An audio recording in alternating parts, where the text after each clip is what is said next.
Chapter 12. A Dreadful Discovery. About a week after he and Lena had seen the man come out the mysterious door, Dune was assigned to fix a clog in Tunnel 207. It turned out to be easy. He undid the pipe, rammed a long, thin brush down it, and a jet of water spurted into his face. Once he'd put the pipe back together, he had nothing else to do. So he decided to go out to Tunnel 351 and take another look at the locked door. It was strange, he thought, that no announcement about a way out of Ember had come. Maybe that door had not been what they thought it was. So he set out for the south end of the pipeworks. When he came to the roped-off passage in Tunnel 351, he ducked in and walked along through the dark, feeling his way. He was pretty sure the door would be locked as usual. His mind was on other things. He was thinking of his green worm, which had been behaving oddly, refusing to eat and hanging from the side of its box with its chin tucked in. And he was thinking about Lena, whom he hadn't seen for several days. He wondered where she was. When he came to the door, he reached absently for the knob, and what he felt startled him so much that he snatched his hand back as if he'd been stung. He felt again, carefully. There was a key in the lock. For a long moment, Dune stood as still as a statue. Then he took hold of the doorknob and turned it. Very slowly, he pushed on the door. It swung inward without a sound. He opened it only a few inches, just enough to peer around the edge. What he saw made him gasp. There was no road, or passage, or stairway behind the door. There was a brightly lit room, whose size he could not guess at because it was so crowded with things. On all sides were crates and boxes, sacks and bundles and packages. There were mounds of cans, heaps of clothes, rows of jars and bottles, stacks of light bulb packages. Piles rose to the low ceiling and leaned against the walls, blocking all but a small space in the center. In that small space, a little living room had been set up. There was a greenish rug, and on the rug an armchair and a table. On the table were dishes smeared with the remains of food, and in the armchair facing Dune was a great blob of a person whose head was flopped backward, so that all Dune could see of it was an upthrust chin. The blob stirred and muttered, and Dune, in the second before he stepped back and pulled the door closed, caught a glimpse of a fleshy ear, a slab of gray cheek, and a loose purplish mouth. That day, Lena had more messages to carry than ever. There had been 5 blackouts in a row during the week. They were all fairly short. The longest was 4.5 minutes, Lena had heard, but there had never been so many so close together. Everyone was nervous. People who might ordinarily walk to someone's house were sending messages instead. Often they didn't even come out into the street, but beckoned to a messenger from their doorway. By 5 o'clock, Lena had carried 39 messages. Most of them were more or less the same. I'm not coming to the meeting tonight. Decided to stay home. I won't be into work tomorrow. Instead of meeting me in Clothing Square, why don't you come to my house? The citizens of Ember were hunkering down, burrowing in. Fewer people stood around talking in groups under the lights in the square. Instead, they would pause briefly to murmur a few words to each other and then hasten onward. Lena was on her way home to Mrs. Murdo's. She and Poppy had moved in with all their things, when she heard rapid footsteps. Startled, she turned and saw Dune racing toward her. At first he was so out of breath he couldn't speak. "What is it? What is it?" said Lena. "The door," he panted. "The door in 351. I opened it." Lena's heart leapt. "You did?" Dune nodded. "Is it the way out?" Lena whispered fiercely. "No," Dune said. He glanced behind him. Clutching Lena's arm, he pulled her into a shadowy spot on the street. "It doesn't lead out of Ember," he whispered. "It leads to a big room." Lena's face fell. "A room? What's in there?" "Everything. Food, clothes, boxes, cans, light bulbs, stacks of them. Everything. Piles and piles up to the ceiling." His eyes grew wide. "And someone was in there, in the middle of it all, asleep." "Who?" A look of horror passed over Dune's face. "The mayor," he said, "conked out in a big armchair with an empty plate in front of him." "The mayor?" Lena whispered. "Yes, The mayor has a secret treasure room in the pipeworks. They stared at each other, speechless. Then Dune suddenly stamped hard on the pavement. His face flushed red.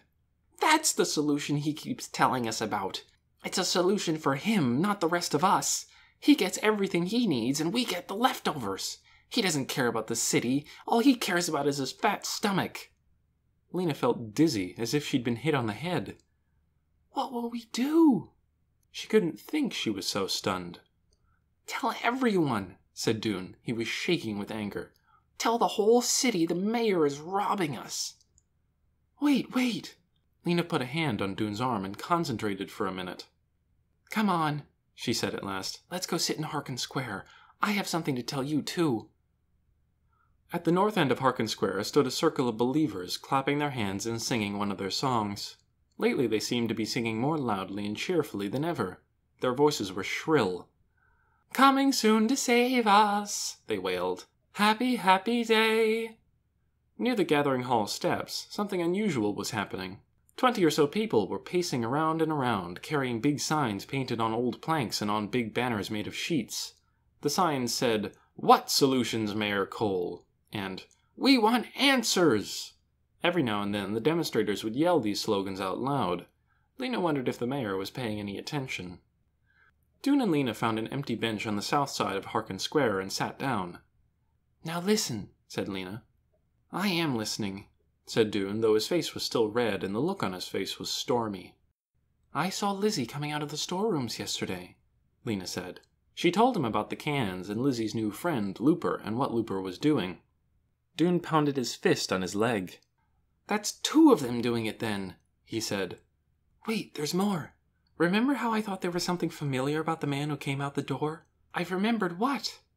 It was that way he walked, sort of dipping over sideways. And also that hair, that black hair all unbrushed and sticking out. I've seen him twice. I don't know why I didn't remember who it was right away. Maybe because I've only seen him from the front. I took a message for him on my first day. Dune was jiggling with impatience. Well, who was it? Who was it? It was Looper. Looper, who works in the storerooms.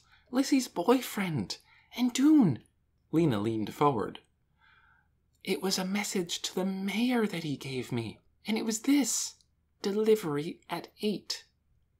Dune's mouth dropped open. So that means he's taking things from the storeroom for the mayor. And he's giving some to Lizzie and selling some in his store. Oh! Cried Dune. He slapped his hand against his head. Why didn't I get it before? There's a hatch in the ceiling near Tunnel 351. It must go right up into the storerooms. Looper comes through there. That's what we heard that day, remember? A sort of scraping, that would have been the hatch opening. Then a thud, his sack of stuff dropping through, and then a sound like someone jumping down and landing hard on the ground. And then walking slowly, because he was carrying a load.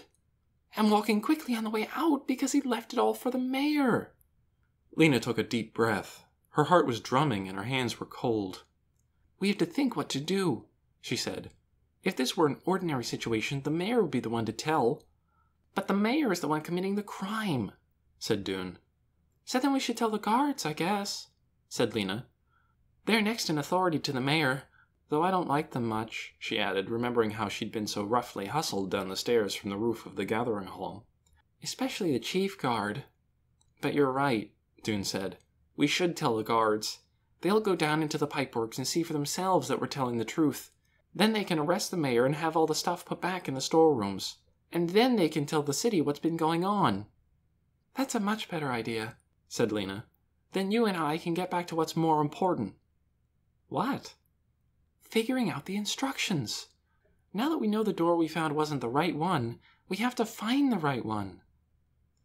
I don't know, said Dune. We might be all wrong about these instructions. They could just be about some old pipeworks tool closet. He made a sour face. Instructions for Eggerston. Who's Eggerston? Or Egersman? Or whoever it was? Why couldn't he have been just an especially stupid pipeworks guy who needed instructions to find his way around? He shook his head. I don't know. I think maybe those instructions are just hogwash. Hogwash? What's that? It means nonsense. I read it in a book in the library. But they can't be nonsense. Why would they have been kept in a box like that, with the strange lock? But Dune didn't want to think about the instructions right then. We'll figure it out tomorrow, he said. Right now, let's go find the guards. Wait, said Lena, catching hold of the sleeve of his jacket. I have one more thing to tell you. What? My grandmother died. Oh! Dune's face fell. That's so sad, he said. I'm sorry. His sympathy made tears spring to Lena's eyes. Dune looked startled for a moment, and then he took a step toward her and wrapped his arms around her. He gave her a squeeze so quick and tight that it made her cough, and then it made her laugh. She realized all at once that Dune, thin, dark-eyed Dune with his troublesome temper and his terrible brown jacket and his good heart, was the person that she knew better than anyone now. He was her best friend. Thanks, she said. Well, she smiled at him. Let's go and talk to the guard. They crossed the square and climbed the steps of the gathering hall. Sitting at the big reception desk outside the door of the mayor's office was the assistant guard, Barton Snowd, the same one Lena had encountered on her first time here. Snowd looked bored. His elbows were on the desk, and his chin was moving very slowly from side to side. Sir, said Dune, we need to speak with you. The guard looked up. Certainly, he said. Go right ahead. In private, said Lena. The guard looked puzzled. His small eyes darted back and forth. This is private, he said. No one here but me. But anyone could come along, said Dune. What we have to say is secret and very important. Very important, said Snowd. Secret? His face brightened. Grunting, he raised himself up from his chair and motioned them into a narrow hallway off to the side of the main hall. What is it? He said. They told him. As they spoke, interrupting each other to make sure they got in all the details, the guard's eyebrows gradually lifted higher and higher over his eyes. You saw this room? He said. This is true? Are you sure? He was chewing faster now. You mean the mayor? You mean the mayor's... At that moment, a little way down the hall, a door opened.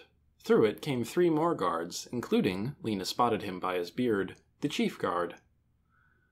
They strode forward, talking to each other in low voices, and as they passed, the chief guard threw a quick glance at Lena. Does he recognize me? Lena wondered. She couldn't tell. Barton Snowd finished his sentence in a husky whisper.